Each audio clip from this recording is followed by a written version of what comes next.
Hello everyone, నేను మీ జిల్లా ఉపాధి కల్పనాధికారి గద్వాల మీ ప్రియాంక. ఈ ఛానల్ ద్వారా నేను పోటీ పరీక్షల కోసం ఎవరైతే ప్రిపేర్ అవుతున్నారో, ఎవరికైతే యాక్సెస్ లేదు, కోచింగ్ సెంటర్స్కి వెళ్ళి ప్రిపేర్ అవ్వడానికి అవకాశం లేని వాళ్ళ కోసం, అందులోని ఈ లాక్డౌన్ టైంలో క్లాసెస్ రన్ అవ్వడం కష్టం కాబట్టి ఈ టైంని ఏదైనా ప్రిపరేషన్ కోసం, అలాగే గ్రూప్ 1 కానీ గ్రూప్ 2కి కానీ ప్రిపేర్ అవ్వడానికి, బేసిక్స్ నేర్చుకోవడానికి ఎవరైతే ఇంట్రెస్టెడ్గా ఉన్నారో వాళ్ళ కోసం ఈ యూట్యూబ్ ఛానల్ స్టార్ట్ చేయడం జరిగింది. సో ఇందులో మనం ఫస్ట్ డే ఈరోజు భారతదేశ చరిత్ర నుంచి మొదలు పెట్టబోతున్నాం.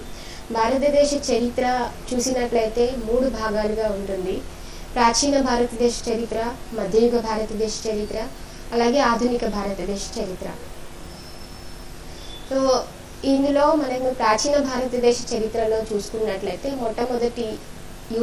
మొట్టమొదటి లెసన్ ఇండస్ వ్యాలీ సివిలైజేషన్, అంటే సింధు నాగరికత అంటారు దీనిని తెలుగులో. నేను మీకు నోట్స్ ఇంగ్లీష్లో, పవర్ పాయింట్ ఇంగ్లీష్లో ఉంటుంది, ఎక్స్ప్లెనేషన్ తెలుగులో చేస్తాను. తెలుగు మీడియంలో నోట్స్ కావాలి అనుకునే వాళ్ళు కొద్ది రోజులు వెయిట్ చేయండి. నాకు మెయిల్ చేస్తే నేను మీకు పీడిఎఫ్ మెయిల్ చేయడం జరుగుతుంది.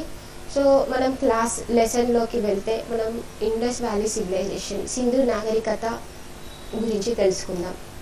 సో ఇంట్రడక్షన్, సింధు నాగరికత యొక్క పరిచయానికి వస్తే, కల్చర్ అంటే సంస్కృతి. ముందు సంస్కృతి అంటే డెఫినిషన్ ఏంటి? సంస్కృతి అంటే it is the way of living, అంటే జీవన విధానం, ఒక వ్యక్తి యొక్క, సమాజం యొక్క జీవన విధానాన్ని సంస్కృతి అంటాం.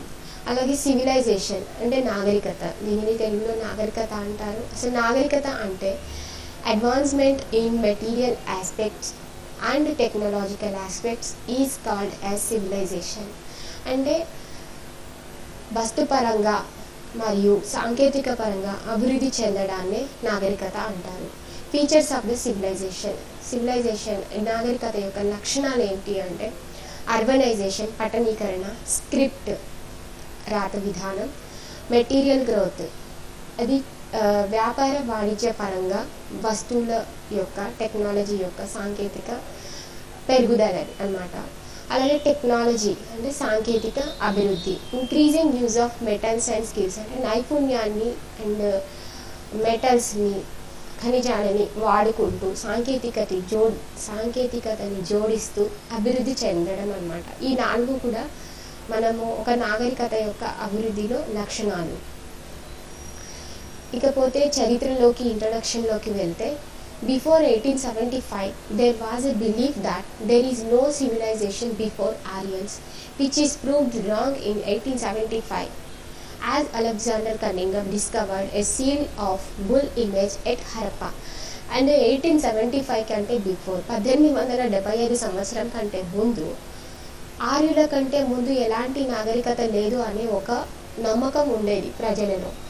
1875 కంటే ముందు ఆర్యుల నాగరికతని మొదటి నాగరికత అని చెప్పేసి, భారతదేశంలో మొదటి నాగరికత అని చెప్పేసి ఒక నమ్మకం ఉండేది. కానీ ఈ నమ్మకాన్ని తప్పు అని చెప్పి రుజువు చేస్తూ 1875లో జరిపిన తవ్వకాల ద్వారా అలెగ్జాండర్ కన్నింగమ్ అనే వ్యక్తి హరప్పా అనే ప్రదేశంలో ముప్పురం కలిగిన ఎద్దు ఆకారంలో ఉన్నటువంటి ఒక నాణాన్ని కనుగొనడం జరిగింది. ఈ నాణాన్ని బట్టి, అక్కడ జరిగిన తవ్వకాలను బట్టి అంతకుముందు నాగరికత ఉంది అని చెప్పేసి ఒక అంచనాకి రావడం జరిగింది. In 1921 D Sahni at Montgomery district of Punjab, అలాగే 1922లో Banerjee at Larkana district of Sindh. D Sahni అనే వ్యక్తి 1921లో, బెనర్జీ అనే వ్యక్తి 1922లో, ఒక్కొక్కరు కూడా వేరువేరుగా మాంటెగ్మోరీ డిస్ట్రిక్ట్లో ఒకరు, లార్ఖానా డిస్ట్రిక్ట్లో ఒకరు తవ్వకాలు జరపడం జరిగింది. ఈ ఇద్దరు కూడా, డి సహానీ అండ్ బెనర్జీ అనే వ్యక్తులు కూడా సర్ జాన్ మార్షల్ అనే వ్యక్తి యొక్క ఆధ్వర్యంలో తవ్వకాలు జరపడం జరిగింది. This civilization belongs to the copper stone age. ఈ సింధు నాగరికత అనేది రాగి రాతి యుగపు నాగరికతకు చెందినది అంటాము. It takes a rank with valleys of Nile and Tigris. So Nile నది మరియు టైగ్రిస్ నది యొక్క నాగరికతలకి సమానంగా స్థానాన్ని సంపాదించుకుంది. So it is the most ancient phase of human civilization. మానవుని యొక్క నాగరికతలో అత్యంత ప్రాచీనమైనది అని చెప్పవచ్చు. Civilization first named as Indo Sumerian. So మొదటిగా ఈ నాగరికతను ఇండో సుమేరియన్ నాగరికత అనేవాళ్ళు. ఎందుకంటే ఈ సింధు నాగరికత ప్రజలకి, సింధు నాగరికత ప్రజా విధానానికి అలాగే సుమేరియన్కి మధ్య ఉన్న పోలికల వల్ల ముందుగా ఇండో సుమేరియన్ అని పేర్కొనడం జరిగింది. కానీ తరువాత జరిపిన తవ్వకాల ద్వారా, తర్వాత జరిగిన పరిశీలనల ద్వారా వీళ్ళిద్దరు ఎవరికి వాళ్ళే వేరు, ఈ రెండు నాగరికతలు వేటికవే వేరు వేరు అని చెప్పి అంచనా వేయడం జరిగింది. John Marshall called it as Indus valley civilization. Sindhu నాగరికతకి ఈ పేరుని పెట్టింది జాన్ మార్షల్. అలాగే కేఎన్ దీక్షిత్ అనే వ్యక్తి ఫస్ట్ సివిలైజేషన్ ఆఫ్ ఇండియా, భారతదేశపు మొట్టమొదటి నాగరికత అని చెప్పి దీన్ని పేర్కొనడం జరిగింది.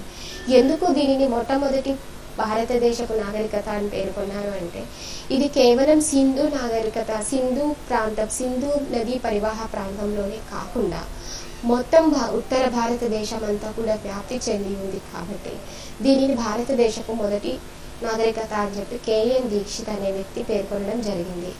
మెయిన్ ఫీచర్స్, ముఖ్యమైన లక్షణాలకు వచ్చేస్తే city life, buildings, public buildings, political condition, social condition, economic condition, art, inscriptions, religion, extent, origin, authorship, date, disappearance.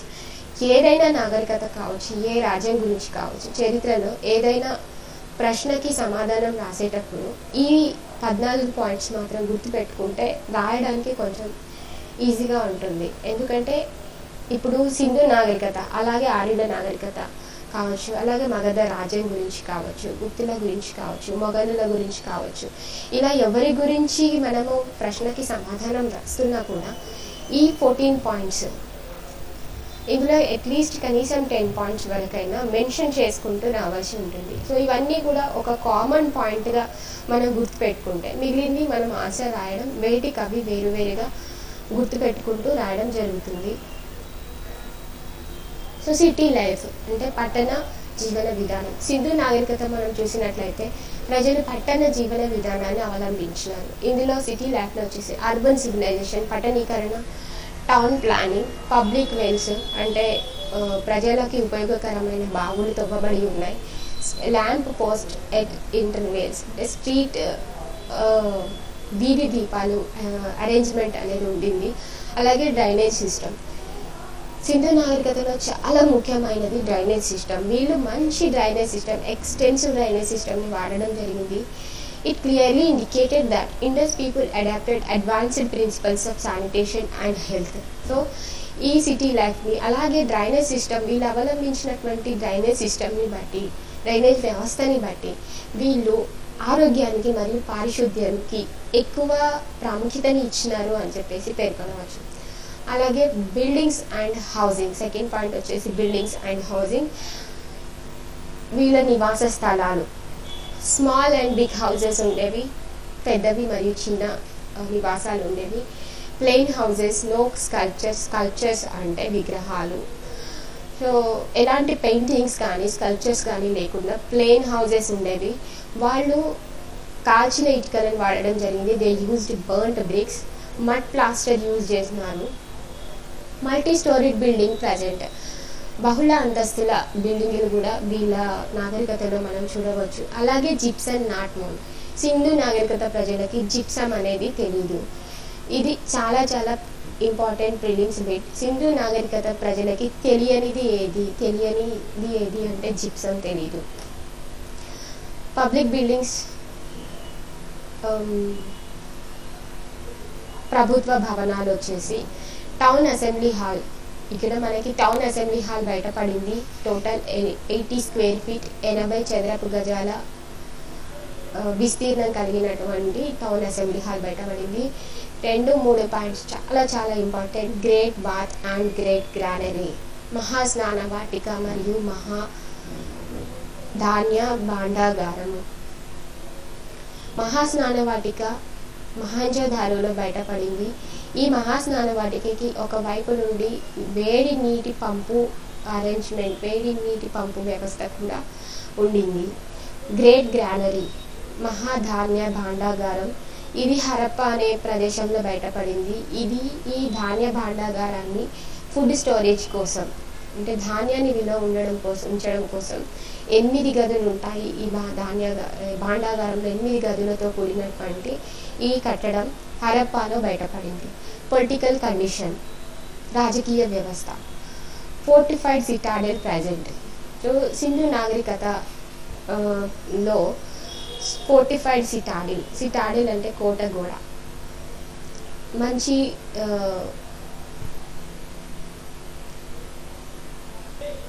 పటిష్టమైన కోట గోడ నిర్మాణం అనేది ఇక్కడ మనం చూడవచ్చు. సో ఈ నిర్మాణాన్ని బట్టి వెల్ ఎస్టాబ్లిష్డ్ కింగ్డమ్ అంటే మంచి రాజకీయ వ్యవస్థ అనేది ఉండింది అని చెప్పేసి అంచనా వేయవచ్చు.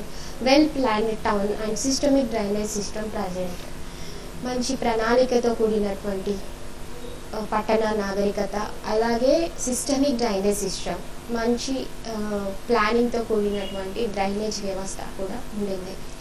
సోషల్ కండిషన్, సామాజిక వ్యవస్థలోకి వస్తే పబ్లిక్ ఎలా ఉండేవాళ్ళు అనేది వస్తే చీఫ్ ఆక్యుపేషన్, వీళ్ళ యొక్క ప్రధాన వృత్తి వ్యవసాయం, అగ్రికల్చర్. మెయిన్ క్రాప్స్, వీళ్ళు పండించినటువంటి ముఖ్యమైన పంటలు వీట్ గోధుమలు, బార్లీ, కాటన్ పత్తి, రైస్. ఫుడ్, వీళ్ళు తినే ఆహారం గోధుమలు, barley, rice, fruits, milk, egg, fish and meet.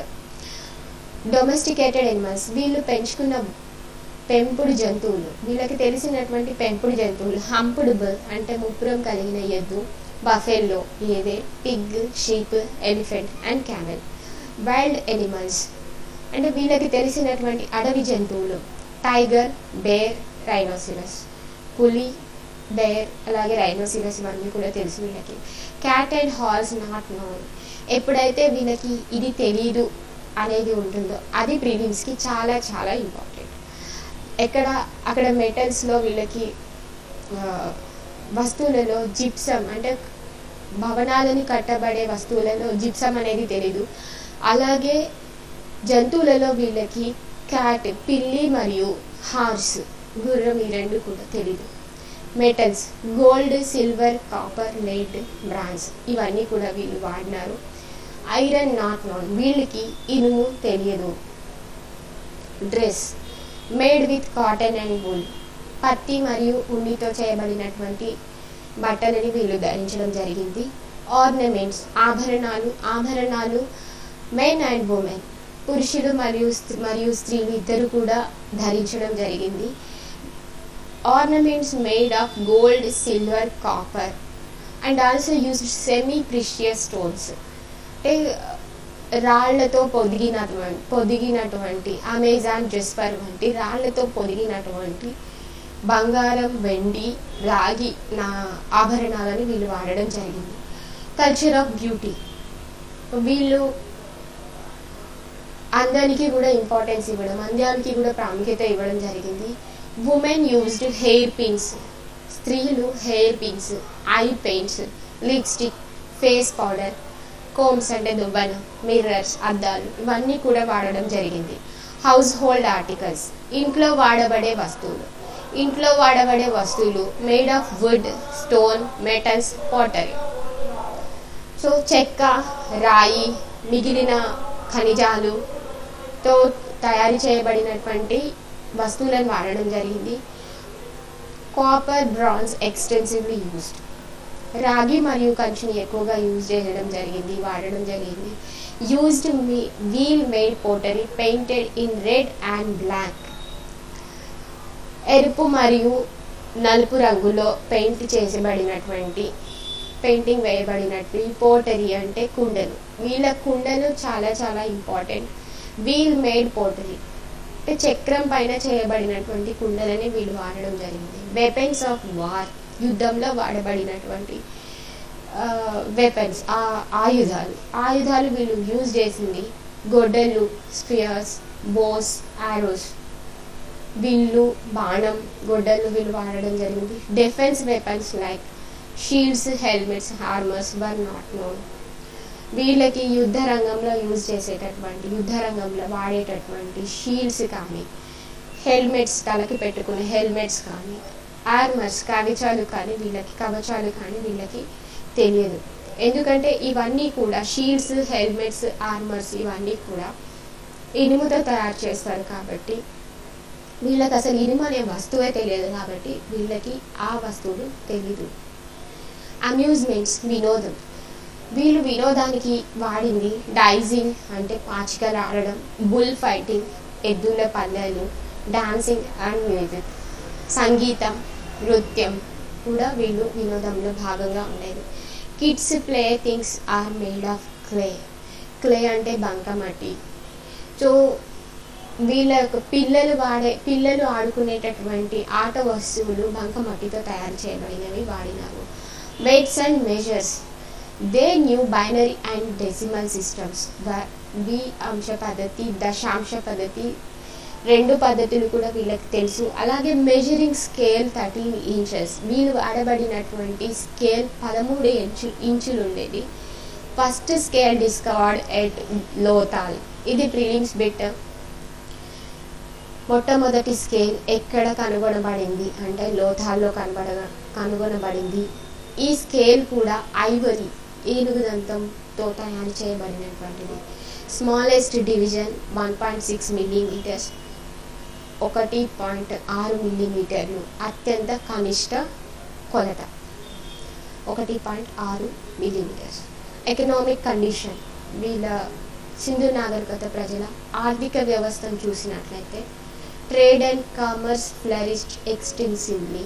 వ్యాపార వాణిజ్యాలు చాలా బాగా అభివృద్ధి చెందాయి. అలాగే ఇండస్ట్రీస్. ఈ సింధు నాగరికత కాలంలో ఉన్నటువంటి పరిశ్రమలు వచ్చేసి వీవింగ్, స్పిన్నింగ్, డైయింగ్. సో నూలు వడకడం, తయారీ, సో డైయింగ్, కలర్ వేయడం అంటే రంగులు వేయడం, బట్టలకి రంగులు వేయడం, ఇలాంటి పరిశ్రమలు అభివృద్ధి చెందాయి. కార్పెంటర్స్, సో వడ్రంగం వాళ్ళు, మేసన్స్, గోల్డ్ స్మిత్, బంగారు ఆభరణాలు తయారు చేసేవాళ్ళు, బ్లాక్ స్మిత్, అలాగే వీళ్ళందరూ కూడా ఉండేవాళ్ళు. Transport. So transport, bullock cart used. ట్రాన్స్పోర్ట్లోకి వచ్చేసి వీళ్ళు వాడింది బుల్లక్ కార్ట్, ఎద్దు బండ్లని వాడడం జరిగింది. Chief port. సో పోర్ట్లోకి వచ్చేసి వీళ్ళ ఓడరేవు, ముఖ్యమైన ఓడరేవు లోథాల్. ఇది కూడా ప్రిలిమ్స్ బిట్. సింధు నాగరికత ప్రజల యొక్క ముఖ్యమైన ఓడరేవు లోథాల్లో ఉంది. Trade with Sumeria. వీళ్ళు వ్యాపార వాణిజ్యాన్ని సుమేరియాతో కొనసాగించడం జరిగింది. ఆర్ట్, కళలు. సింధు నాగరికత యొక్క ప్రజల కళల గురించి చూస్తే Indus people are technically skilled. టెక్నికల్గా వీళ్ళు సాంకేతికంగా నైపుణ్యాన్ని కలిగిన వాళ్ళు. Designated pottery. మంచి డిజైన్స్తో షైనింగ్, మెరుపు గల కుండలని వీళ్ళు తయారు చేయడం జరిగింది. Bronze image of dancing girl. కంచుతో చేయబడినటువంటి బొమ్మ, డాన్సింగ్ గర్ల్, నృత్యం చేస్తున్న ఒక అమ్మాయి బొమ్మ దొరకడం జరిగింది. అది మహేంజోదారో. ఇది ప్రిలిమ్స్ బిట్. డాన్సింగ్ గర్ల్ యొక్క బొమ్మ, కంచు విగ్రహం ఎక్కడ దొరికింది అంటే మహేంజోదారోలో. హంపుడ్ బుల్ ఇమేజ్, ఇది ఫస్ట్ పాయింట్లోనే చెప్పుకున్నాం. ముప్పురం కలిగిన ఎద్దు బొమ్మ ఎక్కడ దొరికింది అంటే హరప్పాలో. ఈ రెండు కూడా చాలా చాలా ఇంపార్టెంట్ ఫర్ ప్రిలిమ్స్. ఇన్స్క్రిప్షన్స్ అంటే శాసనాలు. Inscriptions on seals shows the writing and reading skills of Indus people. So వీళ్ళు వాడబడినటువంటి నాణేల పైన కానీ, వాల్స్ పైన కానీ, అంటే గోడలు కుడ్యాల మీద కానీ రాసినటువంటి శాసనాలని బట్టి వీళ్ళకి సింధు నాగరికత ప్రజలకి రైటింగ్ అండ్ రీడింగ్ స్కిల్స్, రాత విధానం మరియు చదవడం తెలుసు అని చెప్పి అంచనా వేయడం జరిగింది. స్క్రిప్ట్, వీళ్ళు రాసిన స్క్రిప్ట్ పిక్టోగ్రాఫిక్, దీనిని బొమ్మల లిపి అని కూడా అంటారు. వీళ్ళ లిపి స్క్రిప్ట్ని బొమ్మల లిపి అంటారు. ఈ సింధు నాగరికత ప్రజల యొక్క బొమ్మల లిపి అనేది right to left and left to right రాసేవాళ్ళు, అంటే కుడి నుంచి ఎడమకి, ఎడమ నుంచి కుడికి రాసేవాళ్ళు. Script not yet deciphered by any one. So దురదృష్టవశాత్తు ఈ స్క్రిప్ట్ని, ఈ లిపిని ఇప్పటి వరకు ఎవరు చదవడం జరగలేదు. రిలీజియన్. సో సింధు నాగరికత ప్రజల యొక్క మత విధానం గురించి చూసుకుంటే, they worship mother goddess and Pashupati. వాళ్ళ యొక్క దేవుడు మదర్ గాడెస్ అంటే అమ్మ తల్లి అంటారు తెలుగులో, పశుపతి. అలాగే ఎనిమల్స్, వీళ్ళు జంతువులని కూడా పూజించడం జరిగింది, ఎద్దులని మరియు పాములను, బుల్స్ అండ్ స్నేక్స్ని వీళ్ళు పూజించడం జరిగింది. వీళ్ళు పూజించిన ట్రీస్ అంటే చెట్లని పూజించడం జరిగింది. రావి చెట్టుని పూజించడం జరిగింది, పీపల్ ట్రీ అంటారు. ఎంబ్లెమ్స్, వీళ్ళు పూజించిన గుర్తులను కూడా మనం ఇప్పుడు స్వాస్తిక్ని హిందూ మతంలో ఎలా పూజిస్తారో అలాగే సింధు నాగరికత ప్రజలు కొన్ని సింబల్స్ని పూజించడం జరిగింది. అవి లింగ అండ్ యోని, లింగ మరియు యోని అనే ఈ సింబల్స్ని వీళ్ళు పూజించడం జరిగింది. సాక్రిఫైజెస్ అన్నోన్, చాలా చాలా ఇంపార్టెంట్ బిట్ ఫర్ ప్రిలిమ్స్. వీళ్ళకి బలి అనేది తెలియదు. సింధు నాగరికత ప్రజలు బలులని ఇచ్చేవాళ్ళు కాదు. డెడ్ బాడీస్, వీళ్ళు చనిపోయిన వ్యక్తులని, డెడ్ బాడీస్ని ఏం చేసేవాళ్ళు అంటే పూడ్చేవాళ్ళు, మ్యాక్సిమం సమాధులను కట్టేవాళ్ళు. సమ్టైమ్స్ విత్ ఆఫరింగ్స్, అంటే చనిపోయిన వ్యక్తికి ఇష్టమైనటువంటి ఆహార పదార్థాలని, వాళ్ళకి ఇష్టమైనటువంటి వస్తువులని సమాధిలో పెట్టి కూర్చేవాళ్ళు. ఎక్స్టెంట్, వ్యాప్తి. సింధు నాగరికత ఎంతవరకు వ్యాప్తి చెందింది అంటే, Indus valley civilization extended to the north India along with Indus region. Sindhu నదీ పరివాహక ప్రాంతంతో పాటుగా పూర్తిగా ఉత్తర భారతదేశంలోకి కూడా ఇది వ్యాప్తి చెంది ఉంది. కాబట్టి కేఎన్ దీక్షిత్ అనే వ్యక్తి దీని ప్రోటో ఇండియన్ సివిలైజేషన్ అని కూడా అన్నాడు. అలాగే ముందుగా చెప్పుకున్నట్టు మొట్టమొదటి భారతదేశపు నాగరికత అని కూడా కేఎన్ దీక్షిత్ అనే వ్యక్తి చెప్పడం జరిగింది. ఒరిజిన్, పుట్టుక. సింధు నాగరికత పుట్టుక విధానంలోకి వస్తే, it is difficult to determine the origin of the Indus culture. Sindhu నాగరికత, సింధు సంస్కృతి గురించి, పుట్టుక గురించి చెప్పడం చాలా కష్టమైన పని. కానీ generally accepted that it was the non Aryan, pre Aryan, అంటే ఆర్యుల కంటే ముందుది. ఇది ఆర్యుల నాగరికత మాత్రం కాదు, నాన్ ఆర్యన్, ఆర్యుల కంటే ముందు నాగరికత అని చెప్పడం జరిగింది. ఆథర్షిప్, సో వీళ్ళ యొక్క తెగ, వీళ్ళ యొక్క జాతి దేనికి చెందినది తెలుసుకుంటాయి. It belongs to the distinct ethnic groups.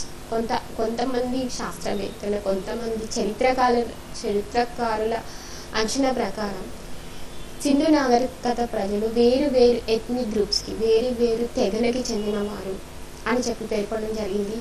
ఆ 4 కూడా ప్రోటో ఆరియన్స్, మెడిటరేనియన్స్, మంగోలైట్స్, ఆల్తైట్, ఈ 4 తెగలకి చెందిన వారుగా పేర్కొనడం జరిగింది. R.C. Mujumdar said they are predominantly Dravidians, but it is better to name as Indus people itself. R.C. Mujumdar అనే వ్యక్తి ఏమన్నారంటే, they are predominantly, generally they are Dravidians, ముందుగా ద్రావిడియన్స్ అని పేర్కొన్నాడు. కానీ ద్రావిడియన్స్ అనే కంటే ఈ పైన చెప్పినటువంటి వ్యక్తుల చెందిన తెగలతో పాటుగా పేర్కొనడం కంటే కూడా ఇండస్ పీపుల్ని, సింధు నాగరికత ప్రజల్ని సింధు నాగరికత ప్రజలు అనడం మాత్రం కరెక్ట్.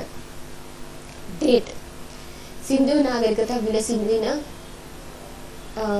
ఏ యుగంలో, ఏ సంవత్సరాలలో విలసిల్లబడింది అని చూసినట్లయితే, generally accepted date is between 3000 to 2000 BC. Before క్రీస్తు పూర్వం 3000 నుంచి 2000 మధ్యలో సింధు నాగరికత విలసిల్లింది అని చెప్పి జనరల్గా చెప్తారు. According to Marshall, according to Wheeler, ఈ 2 ఇంపార్టెంట్. అకార్డింగ్ టు మార్షల్ ప్రకారం ఇది 3250 నుంచి 2750 క్రీస్తు పూర్వం సంవత్సరాలు. క్రీస్తు పూర్వం 3250 నుంచి 2750 సంవత్సరాల మధ్యలో. అలాగే అకార్డింగ్ టు వీలర్ అనే చరిత్రకారుని ప్రకారం క్రీస్తు పూర్వం 2500 నుంచి 1500 సంవత్సరం వరకు ఈ సింధు నాగరికత విలసిల్లబడింది అని చెప్పవచ్చు. డిసపియరెన్స్, అంతమవడం. సింధు నాగరికత ఏ విధంగా అంతమైంది అనేది చూసుకుంటే, it is also a mystery. Sindhu నాగరికత అంతమవడం కూడా ఒక మిస్టరీగానే ఉంది. Different thoughts were expressed about the disappearance. So Sindhu నాగరికత అంతానికి గల కారణాలను వేరువేరు రకాలుగా చెప్తారు. అందులో ఒక 3 పాయింట్స్, ఇంతకంటే ఎక్కువ అవసరం లేదు, ఇవే ఉంటాయి. Destroyed by Aryans and Mongolites. చాలామంది యాక్సెప్ట్ చేసింది, చాలామంది అంగీకరించిన ఒపీనియన్ ఏంటంటే సింధు నాగరికత అనేది ఆర్యుల వల్ల, మంగోలాయిడ్స్ యొక్క దండయాత్రల వల్ల నాశనం చేయబడింది. అలాగే ఎర్త్క్వేక్స్, భూకంపాలు, floods to the Indus river and it's tributaries. Sindhu నది మరియు దాని యొక్క ఉపనదుల యొక్క వరదల వల్ల కూడా సింధు నాగరికత అంతమై ఉండవచ్చు. అండ్ అలాగే అదర్ న్యాచురల్ కాలమిటీస్, మిగిలిన ప్రకృతి వైపరీత్యాల వల్ల సింధు నాగరికత అంతమైంది అని చెప్పి ఒక ఒపీనియన్ ఉంది. సో ఈ 4 పాయింట్స్కు అంతకంటే ఎక్కువ అవసరం లేదు సింధు నాగరికత అంతానికి గల కారణాలు చెప్పడానికి. సో ఇది సింధు నాగరికత గురించి మెయిన్స్లో క్వశ్చన్ వస్తే రాయడం, ఇంతకంటే ఎక్కువ అయితే అవసరం లేదు. దీనికి కావాల్సిన పవర్ పాయింట్ పీడిఎఫ్ మెయిల్లో పెట్టడం జరుగుతుంది. ఎవరైనా కామెంట్ బాక్స్లో మీ మెయిల్ ఐడి పంపిస్తే మెయిల్ పంపించడం జరుగుతుంది. సో అలాగే ఈ యూట్యూబ్ ఛానల్ని ఇంకా మిగిలిన క్లాసెస్ వినాలి అనుకుంటున్న వాళ్ళకి, యూత్కి యూజ్ అవుతుంది అనుకుంటున్న వాళ్ళు లైక్ చేయండి, షేర్ చేయండి, సబ్స్క్రైబ్ చేయండి. సో పక్కన ఉన్న బెల్ ఐకాన్ని రింగ్ చేయండి. Thank you.